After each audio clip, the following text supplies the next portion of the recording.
Hello बच्चों। तो आज हम लोग फिज़िक्स की स्टार्टिंग करते हैं। क्लास 10th के फिज़िक्स की आज पहला दिन है और आज हम लोग 10th का जो फिज़िक्स है जो उसका पहला चैप्टर है प्रकाश, इसके बारे में बहुत ही डिटेल्ड क्लास चलेगी, इसलिए आप सभी लोग बहुत ध्यान से इस वीडियो को देखें, पूरा देखिएगा। तो सुनो, सबसे पहले शुरू करते हैं कि प्रकाश एक्चुअली में होता क्या है। ठीक है, तो ऐसे समझिए ना, प्रकाश को खूब सामान्य भाषा में समझते हैं कि प्रकाश है क्या। जैसे जब किसी नाभिक को बहुत ज़्यादा एनर्जी दी जाती है, बहुत ज़्यादा गर्मी दी जाए, तो नाभिक धीरे धीरे गर्म होगा, क्योंकि उसको एनर्जी मिली तो गर्म तो होगा ही। तो नाभिक क्या करता है ना कि अपना स्थायित्व तो बचाने के लिए, जैसे प्रत्येक नाभिक, जैसे मान लेते हैं ना कि ये कोई नाभिक है, और जैसे यहाँ पे हम मान लेते हैं कि कोई भी नाभिक है, ठीक है, और इस नाभिक को बहुत ज़्यादा एनर्जी दी गई, तो जब इसे एनर्जी दी जाएगी ना, तो ये क्या करेगा कि इस एनर्जी को पहले तो एब्जॉर्ब करेगा, अपने अंदर समाहित करेगा इन एनर्जी को। लेकिन समाहित करते करते एक समय ऐसा आएगा कि इस नाभिक के या इस पदार्थ के जो कण होंगे वो आपस अपनी अवस्थाओं को विचलित करने लगेंगे, क्योंकि ज़्यादा उन्हें एनर्जी होगी तो पिघलना शुरू होगा या फिर जो भी हो, ठीक है ना। तो इन प्रकार के जब प्रक्रम शुरू होने ना, तो उससे पहले, इन प्रक्रमों के शुरू होने से पहले होता क्या है कि जो पदार्थ होता है अपने यहाँ से छोटे छोटे कणों को उत्सर्जित कर देता है।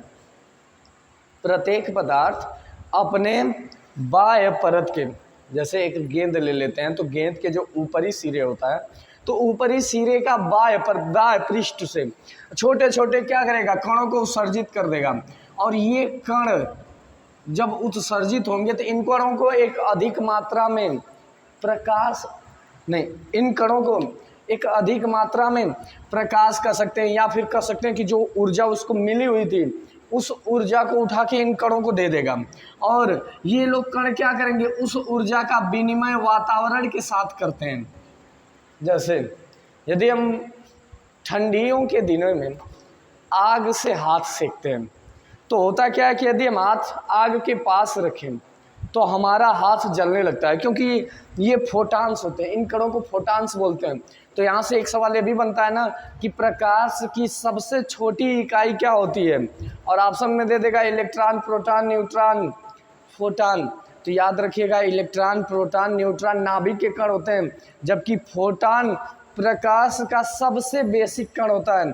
और यहाँ पे प्रत्येक नाभिक या जो भी ये पदार्थ है, पदार्थ क्या किया, छोटे छोटे फोटान्स निर्मित करेगा। फोटान्स एक अधिक मात्रा में ऊर्जा को लेकर के आगे बढ़ेंगे, और जब अधिक मात्रा में ऊर्जा लेकर के ये निर्मित होंगे तो ये ऊर्जा का विनिमय वातावरण के साथ करते हैं।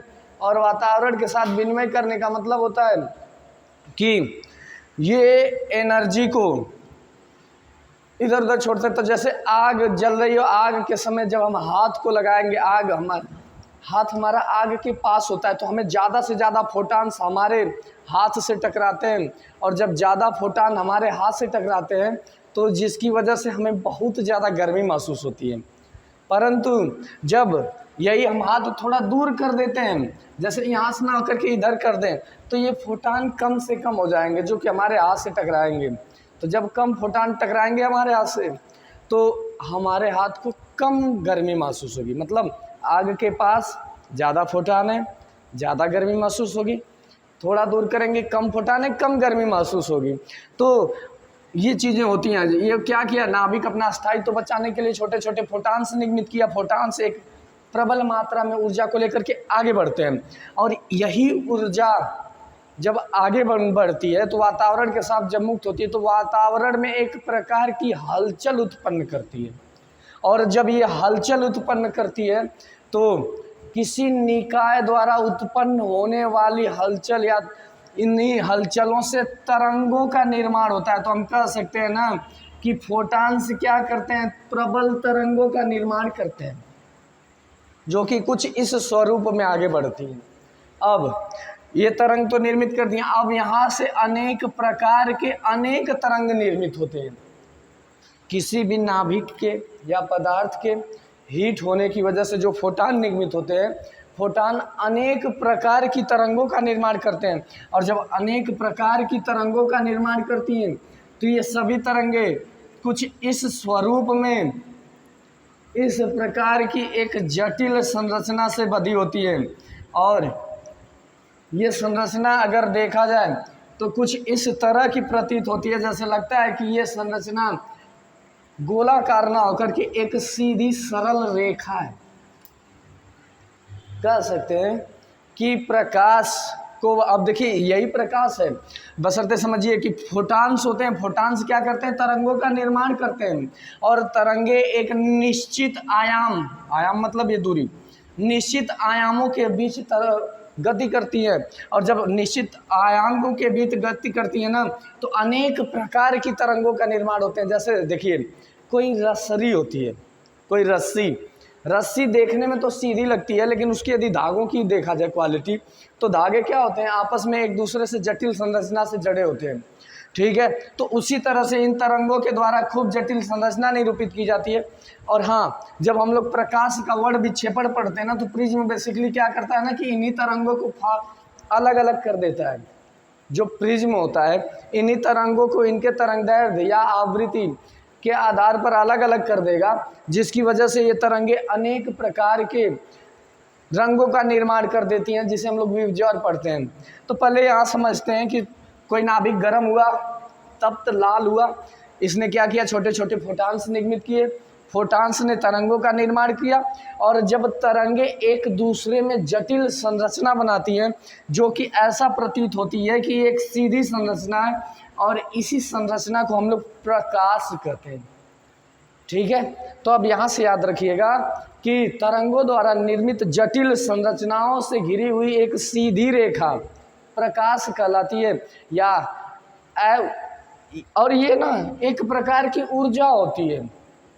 ये प्रकाश बेसिकली एक प्रकार की ऐसी ऊर्जा होती है जो हमारे नेत्र को संवेदित करती है कि वस्तु किस प्रकार की है, किस रंग की है, किस कलर की है, और ये सूचना हमारी संवेदी ग्रंथियां मस्तिष्क को पहुंचाती हैं। तो हम इससे भी ये भी कह सकते हैं ना कि ऐसी ऊर्जा या ऐसे स्वरूप जो हमारी आँखों को वस्तु के होने का आभास कराए, प्रकाश कहलाता है। ठीक, तो याद रखिए, तरंगों का एक निश्चित एवं जटिल संरचना प्रकाश कहा जाएगा, या प्रकाश जो होता है वो बेसिकली एक प्रकार की ऊर्जा होती है जो मानव नेत्र को वस्तु के दिखाई होने के लिए, या वस्तु के दिखाई देने के लिए, या वस्तु की उपस्थिति को प्रदर्शित करने के लिए हमेशा क्या करता है? संवेदनाओं को व्यक्त करता है। हमारे मस्तिष्क को संवेदना व्यक्त करेगा कि वस्तु सामने है। ठीक है, तो हम लोगों ने प्रकाश को डिटेल में देखा कि प्रकाश क्या हुआ। सबसे पहले कोई माध्यम था जो गर्म हुआ, गर्म होकर फोटान्स निर्मित किए, और फोटान्स ने एक तरह की हलचल उत्पन्न की जो कि तरंगों के रूप में बढ़ी। ठीक, और जब तरंगों के रूप में बढ़ी तो इन्हीं तरंगों ने एक प्रबल, आपस में प्रबल और जटिल स्वरूप का निर्माण किया, और इसी जटिल स्वरूप को हम लोग प्रकाश कहते हैं। ठीक, अब प्रकाश को ऐसे भी समझ सकते हैं कि वह ऊर्जा जो किसी वस्तु के होने का आभास कराती है, वह ऊर्जा जो मानव नेत्र को किसी वस्तु के होने का आभास कराए, प्रकाश कहलाती है। ये हमेशा एक सीधी रेखा में चलती है, क्योंकि ये जटिल संरचना जो भी है इसे हम लोग प्रकाश कहते हैं, और ये क्या होता है? हमेशा एक सीधी रेखा में चलता है। ठीक है, तो जब प्रकाश होता है, अब प्रकाश जब उत्पन्न हो गया तो ये जब आगे बढ़ेंगे, तो जैसे ही आगे बढ़े ना, या कह सकते हैं कि जो प्रकाश उत्पन्न होता है ना, तो ये दो तरह के स्रोत होते हैं जिनको हम प्रकाशिक स्रोत कहते हैं। जैसे हमारा प्रकाश उत्पन्न हो गया, ठीक है, तो दो प्रकार के स्रोतों से उत्पन्न होता है। पहला स्रोत होता है दीप्त, ठीक, और दूसरा जो स्रोत होता है उसे हम लोग अदीप्त स्रोत बोलते हैं। तो उम्मीद है कि प्रकाश समझ में आया होगा। यदि नहीं समझ में आया होगा तो आप कमेंट बॉक्स में ज़रूर पूछ सकते हैं। तो सुनिए, अब प्रकाश स्रोत के बारे में समझते हैं।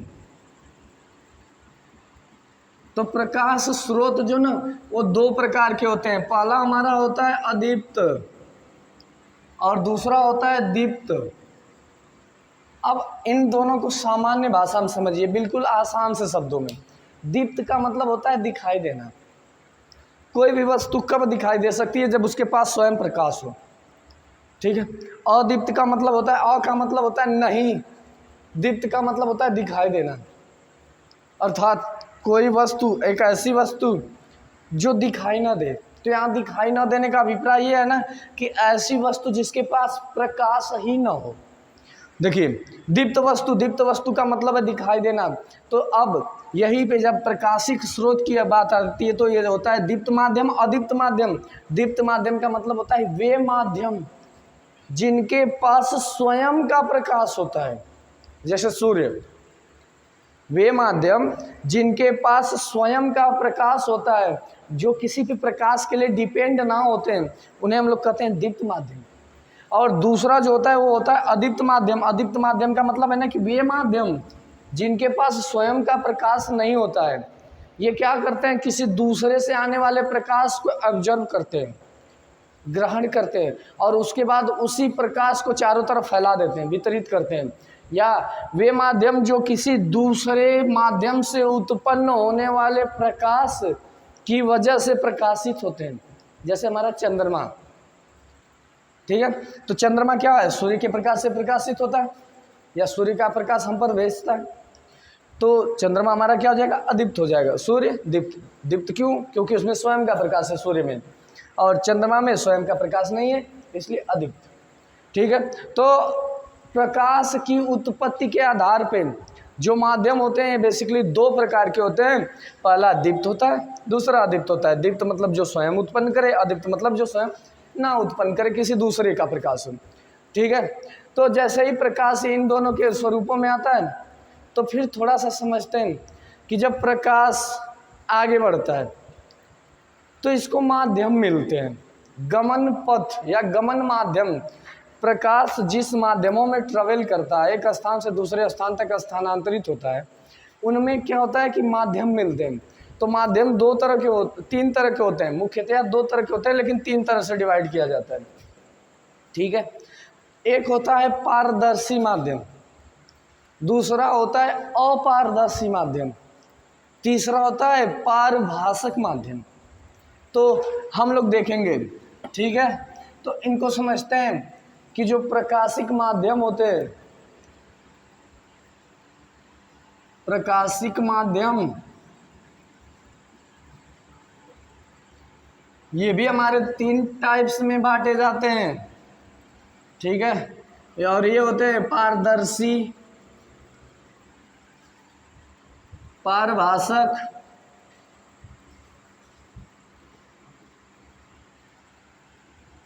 और एक होता है अपारदर्शी।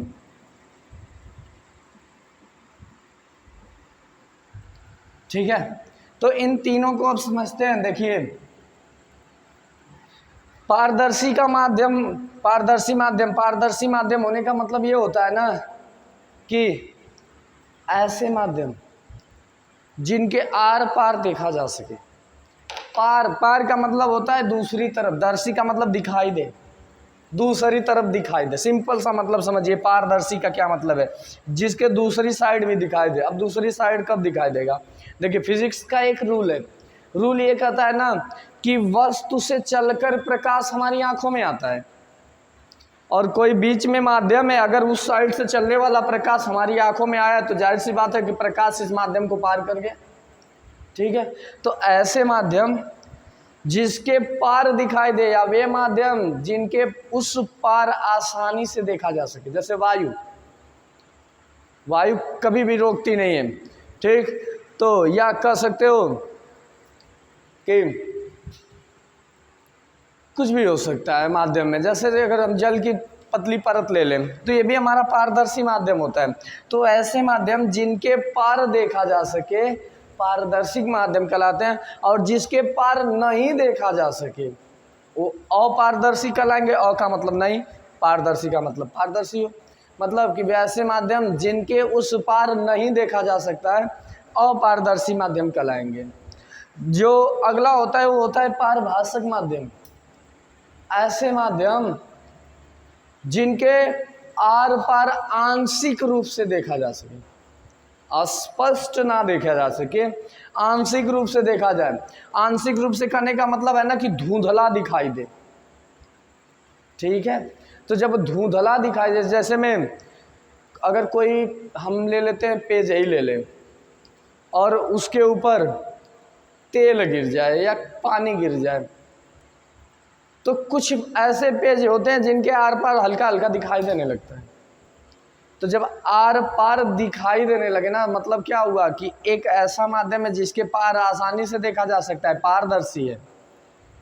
एक ऐसा माध्यम है जिसके पार देखा ही नहीं जा सकता है, जैसे लकड़ी, सीमेंट, वो अपारदर्शी है। और एक ऐसा माध्यम होता है जिसके पार आंशिक रूप से देखा जा सकता है, उसे हम लोग कहते हैं पारभाषक माध्यम। तो माध्यम 3 तरह के होते हैं, पारदर्शी, पारभाषक, अपारदर्शी। इसको नोट करना तो नोट कर लीजिए, फिर आगे लिखवाते हैं। तो ठीक है, अब आगे देखते हैं। तो 3 तरह के माध्यम हो गए हमारे प्रकाशिक माध्यम। अब जो हमारा प्रकाश होता है उसके अंदर कुछ गुण होते हैं।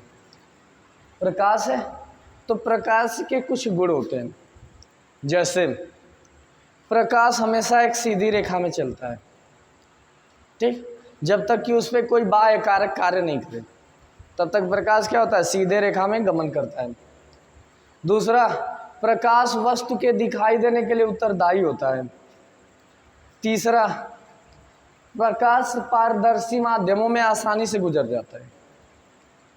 और आगे चौथा, प्रकाश में परावर्तन होता है। पांचवा, प्रकाश में अपवर्तन होता है। आगे देखेंगे तो प्रकाश में ध्रुवण होता है, प्रकाश में और व्यतिकरण होता है, विवर्तन होता है। ये सभी चीज़ें जो होती है ना, प्रकाश के गुण हैं। तो थोड़ा थोड़ा इनमें समझते हैं। जैसे हमने कहा कि प्रकाश में परावर्तन होता है, तो परावर्तन का मतलब क्या है, इसको समझते हैं। परावर्तन का मतलब ना, जैसे ऐसे समझिए, प्रकाश के गुण, प्रकाश के अगर हम गुणों को देखें तो सबसे पहले मुख्य रूप से कुछ गुण होते हैं, उनको डिफाइन करते हैं। तो होता है परावर्तन, अपवर्तन, विवर्तन, ध्रुवण, व्यतिकरण। ये प्रकाश की ना 5 ऐसी विशेषताएं हैं जो प्रकाश के अंतर्गत पाई जाती हैं। और इन्हें, जैसे अगर क्लास 10th के सिलेबस की बात करें तो परावर्तन और अपवर्तन है, विवर्तन और ध्रुवण आप लोगों में नहीं होगा, लेकिन इनको भी यहीं पे समझ लेते हैं कि आखिर ये होते क्या हैं। ठीक है, तो ऐसे समझिएगा कि जब प्रकाश चल रहा है, ठीक है, तो प्रकाश किसी माध्यम से आ रहा था और सामने कोई ऐसा माध्यम मिल गया जिसने इसको उसी पुनः अपने जिस माध्यम में आ रहा था, जैसे इसको माध्यम फर्स्ट मानते हैं, तो जिस माध्यम से आ रहा था उसी माध्यम में वापस कर दिया। वापस, अगर जिस प्रकाश के साथ घटित वह घटना जिसमें प्रकाश अपने आपतित माध्यम को ही दोबारा हासिल करता है, प्रकाश का परावर्तन कहलाता है। दूसरा होता है प्रकाश का अपवर्तन। प्रकाश का अपवर्तन, अपवर्तन में समझते हैं क्या होता है कि जैसे प्रकाश जिस माध्यम में आ रहा है वो आए, परंतु माध्यम में, जैसे लेंस में प्रकाश आ रहा है, ठीक है, आने दिन, लेकिन जब माध्यम से ये प्रकाश टकराए तो अपना पथ परिवर्तित कर दे। ठीक है, तो प्रकाश के साथ घटित वह घटना जिसमें प्रकाश अपने आपतित पथ की ही दिशा में आगे बढ़ता है परंतु अपने मार्ग को परिवर्तित कर देता है। परावर्तन में क्या हो रहा था, वापस हो रहा था, जिस माध्यम से आया उसी माध्यम में रिटर्न। अपवर्तन में प्रकाश जिस माध्यम से आ रहा था, या कह सकते हैं कि जिस दिशा से आ रहा था उसी दिशा में आगे बढ़ रहा है परंतु अपना पथ परिवर्तित कर दे रहा है। तो प्रकाश के साथ घटित हुआ घटना जिसमें प्रकाश अपने पथ से विचलित हो जाता है, अपवर्तन कहलाती है। विवर्तन का मतलब समझते हैं। विवर्तन का मतलब होता है ना कि प्रकाश में मुड़ने का भी गुण होता है।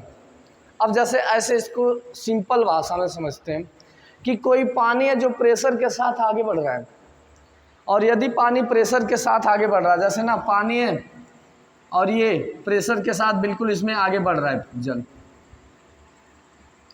अगर हम यहाँ से फिंगर से इस पर हाथ लगा के दबाएं इसे, तो होता क्या है ना कि जब हम ऐसे अंगूठे से दबाएंगे ना, तो अंगूठे की लकीर के होते हुए प्रकाश जो पानी होता है कुछ हमारी उंगलियों पर ऐसे घूम करके वापस आने लगता है। ठीक है, तो जो प्रकाश होता है ना, जो प्रकाश इस तली को ऐसे स्पर्श करके चल रहा है, वो घूम करके वापस आएगा, वो घूम जाता है। ठीक है, इसी को प्रकाश का विवर्तन बोलते हैं। इसको और आसान शब्दों में समझते हैं, जैसे ये दीपक मान लीजिए है, तो यदि ये दीपक है ना और ये जल रहा है, तो दीपक के नीचे यहाँ पे देखेंगे तो बहुत ज़्यादा डार्क होता है, काला होता है बिल्कुल। लेकिन जैसे यहाँ पे यदि हम बात करें तो बहुत ज़्यादा काला होता है, लेकिन इधर बहुत हल्का हल्का काला होता है, इधर हल्का रहता है। यहाँ पे आएंगे तो पूर्णतः डार्क हो जाएगा, फिर हल्का होता जाएगा, और इधर तो प्रकाश ही रहता है। तो आखिर क्या वजह थी कि यहाँ पे हल्का काला है और यहाँ पे डार्क काला है? जाहिर सी बात है कि अगर यहाँ पे हल्का ब्लैक है, हल्का काला है, तो कुछ न कुछ प्रकाश जरूर घूम करके यहाँ आया था, तभी तो ये हल्का है, नहीं तो यहाँ पे भी इसी तरह इसकी तरह काला होना चाहिए था। तो प्रकाश के साथ वह घटित हुआ घटना जिसमें प्रकाश आधार के तल से स्पर्श करके घूम जाता है, प्रकाश का विवर्तन कहलाता है। आगे होता है प्रकाश का ध्रुवण। ध्रुवण मतलब होता है ध्रुवित हो जाना। ध्रुवित होने का मतलब क्या है ना कि कोई माध्यम हम ले लेते हैं ऐसे,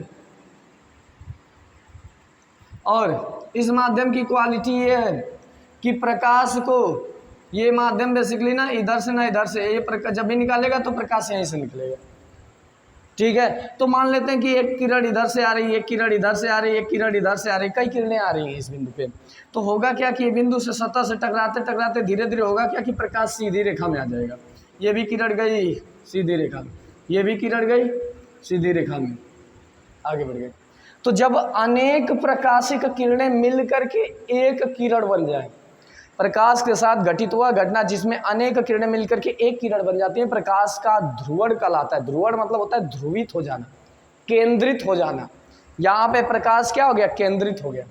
व्यतिकरण का मतलब होता है ना कि अनेक भागों में टूट जाना, व्याय हो जाना, विखंडित हो जाना। अब देखिए जब प्रकाश आया, ठीक, इसको हम लोगों ने एक निश्चित छिद्र से गुजारा,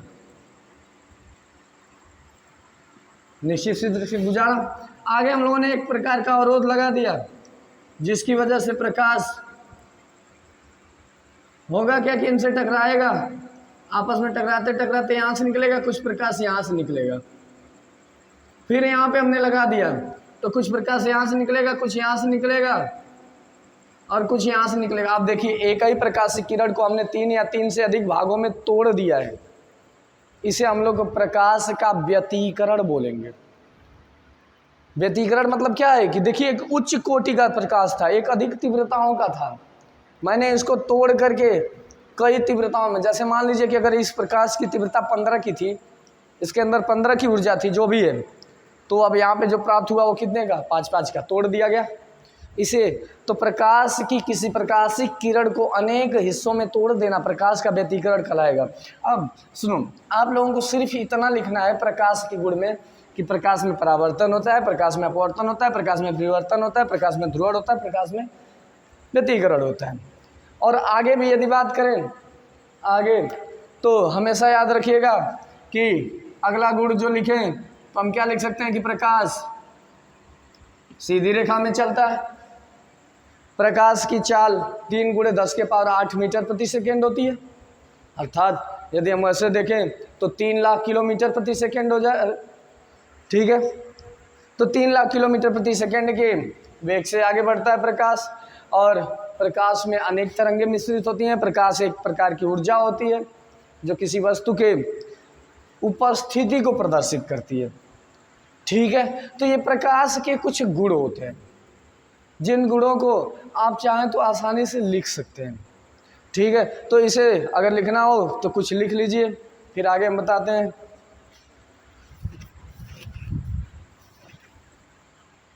तो उम्मीद है कि आप लोगों ने लिख लिया होगा। चलिए अब आगे देखते हैं क्या है।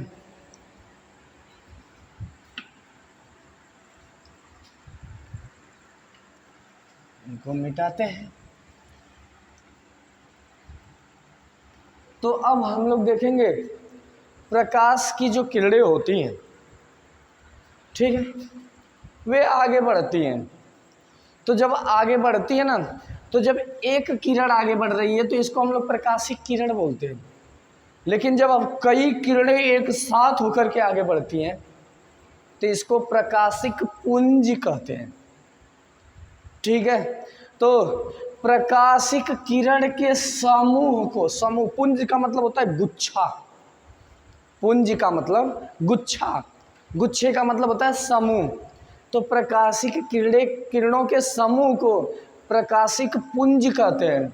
और जब प्रकाशिक पुंज की बात आती है, समूह की बात आती है, तो प्रकाशिक पुंज, जैसे हमने लिख लिया प्रकाशिक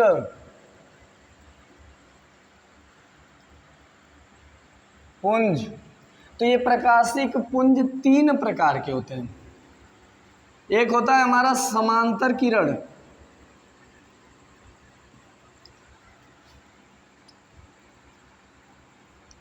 या कह सकते हैं ना कि समांतर प्रकाशिक पुंज।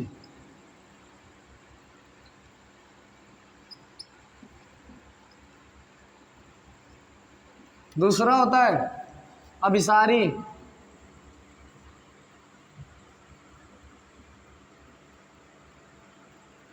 प्रकाशिक पुंज, और तीसरा होता है अपसारी प्रकाशिक पुंज।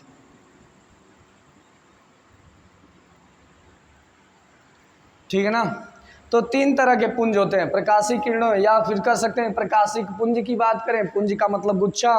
तो जो प्रकाश आगे बढ़ता है ना, तो 3 प्रकार के गुच्छों का निर्माण करता है। एक होता है हमारा प्रकाशिक पुंज समांतर या समांतर प्रकाशिक पुंज, दूसरा होता है अभिसारी प्रकाशिक पुंज, तीसरा होता है अपसारी प्रकाशिक पुंज। अब समझते हैं एक एक को डिटेल में। तो ऐसे समझिए, समांतर, ठीक ना, इसको यदि हम संधि विच्छेद कर दें समांतर को ही, तो इसका बनेगा सम प्लस अंतर। सम का मतलब होता है समान, और अंतर का मतलब होता है कि जो बीच का गैप है। मतलब ऐसे प्रकाशिक पुंज या किरणों के ऐसे समूह जिनके बीच का गैप हमेशा समान हो, न कम न ज़्यादा। तो ऐसे प्रकाशिक पुंज जिनके बीच का गैप, या कह सकते हैं कि यदि इनके बीच की दूरियां सदैव समान होती हैं, तो इसे हम लोग समांतर प्रकाशिक पुंज कहते हैं। तो वे प्रकाशिक किरणें यदि, या कह सकते हो ना कि जब सभी प्रकाशिक किरणें एक समांतर होती हैं या समांतर या एक ही दिशा में आगे बढ़ती हैं, तो उस प्रकाशिक पुंज को या उस प्रकाशिक समूह को या उन प्रकाशिक किरणों के समूह को समांतर प्रकाशिक पुंज कहते हैं। ऐसा प्रकाशिक पुंज जिसमें प्रदर्शित की जाने वाली सभी प्रकाशिक किरणें समांतर होती हैं। दूसरा होता है अभिसारी प्रकाशिक पुंज। तो अभिसारी से पहले इसको समझते हैं अपसारी प्रकाशिक पुंज। अपसारी प्रकाशिक पुंज, ये देखिए नाम में क्या है, पसारी प्रकाशिक पुंज, ठीक। तो पसारी प्रकाशिक पुंज क्या होता है, ऐसे समझिए कि जब प्रकाशिक किरणें एक दूसरे से दूर जा रही होती हैं, ऐसा प्रकाशिक पुंज जिसमें प्रकाशिक किरणें एक दूसरे से दूर जा रही होती हैं, उसे हम लोग अपसारी प्रकाशिक पुंज कहते हैं। या प्रकाशिक किरणों का वह समूह जिसमें सभी प्रकाशिक किरणें एक दूसरे से दूर जा रही होती हैं, अपसारी प्रकाशिक पुंज कहलाएगा। और तीसरा जो होता है वो हमारा होता है अभिसारी प्रकाशिक पुंज। अभिसारी का मतलब होता है अभिसरित होना, एकत्रित होना, एकजुट होना। तो ऐसे समझिए कि जब सभी प्रकाशिक किरणें किसी निश्चित बिंदु की ओर एकजुट हो रही हों, अनेक दिशाओं से आ रही हों, लेकिन कहाँ, एक ही निश्चित बिंदु पर प्रकाशिक किरणों का वह समूह जो एकत्रित हो रहा हो किसी एक निश्चित बिंदु पर, उसे हम लोग कहते हैं अभिसारी प्रकाशिक पुंज। तो प्रकाशिक पुंज को हमने डिवाइड किया 3 भागों में, समांतर प्रकाशिक पुंज, अभिसारी प्रकाशिक पुंज, अपसारी प्रकाशिक पुंज। समांतर प्रकाशिक पुंज का मतलब है कि समान अंतर वाले प्रकाशिक पुंज, जिनमें प्रकाशिक किरणों के बीच समान अंतर हो। अभिसारी प्रकाशिक पुंज का मतलब हो कि जिसमें सभी प्रकाशिक किरणें एकजुट हो रही हो, एक बिंदु पर एकाग्र हो रही हो। और दूसरा होता है अपसारी प्रकाशिक पुंज, ऐसा प्रकाशिक पुंज जिसमें सभी प्रकाशिक किरणें एक बिंदु से फैल रही हूँ। ये क्या होता है, पसर रही हूँ, फैल रही हूँ, ठीक है, दूर दूर जा रही हूँ, तो उनको हम लोग बोलते हैं अपसारी प्रकाशिक पुंज। ठीक है, तो इस वीडियो में इतना है, से आगे की वीडियो में हम लोग कल दिखाएंगे।